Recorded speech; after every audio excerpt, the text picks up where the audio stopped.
आज हम संविधान की गौरवशाली यात्रा पे बात करने के लिए चर्चा कर रहे हैं। कल से ये चर्चा चल रही है सर। मैंने बहुत सारे दोनों पक्ष के और जितने भी हमारे मेंबर हैं सुना सर, उनको बड़े बड़े नेता हैं सर। इसके भाग 1 में लिखा हुआ है India that is Bharat, Hindustan नहीं लिखा हुआ है सर।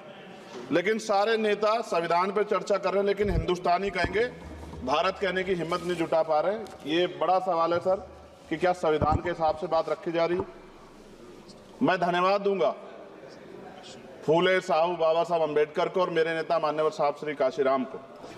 25 नवंबर 1949 को संविधान को सौंपते हुए डॉक्टर बाबा साहब अम्बेडकर ने कहा था कि 26 जनवरी 1950 को हम विरोधाभास भरे जीवन में प्रवेश करने जा रहे हैं। राजनीतिक जीवन में तो हमारे पास समानता होगी, लेकिन सामाजिक और आर्थिक जीवन में असमानता होगी। क्या ये चुनौती आज 75 साल बाद दूर हुई है? भारत ने 26 जनवरी 1950 को संविधान लागू होने के साथ खुद को एक संप्रभु लोकतांत्रिक और गणतांत्रिक राज्य होने का ऐलान किया। लेकिन सर उस समय संविधान की स्थिति ये थी कि जैसे गांव का कोई आदमी, मैं 50 की बात कर रहा हूं, वो 50 साल पहले शहर में आ जाता और बड़े लोगों की महफिल में चला जाता, उस जहां वो खाना खा रहे हो, और वो टेबल पे नैपकिन को खा के जो है ये कहता कि ये तो फीका, क्योंकि वो जानता ही नहीं था, वो समझता नहीं था संविधान को, संविधान है क्या। संविधान उसके लिए महज दस्तावेज था।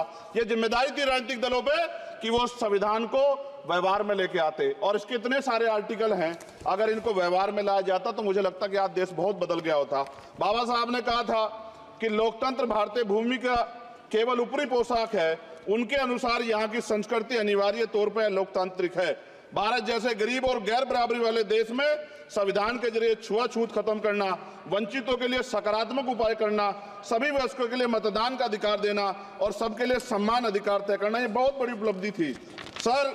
ये संविधान है कि आप वहां बैठे हैं और मैं यहाँ खड़ा होकर अपनी बात रख रहा हूं, और इस देश में आदिवासी महिला के तौर पे जो है राष्ट्रपति बनी है, और प्राइम मिनिस्टर तो नहीं बना, लेकिन शेड्यूल कास्ट के बड़े नेताओं को भी जो है राष्ट्रपति बनने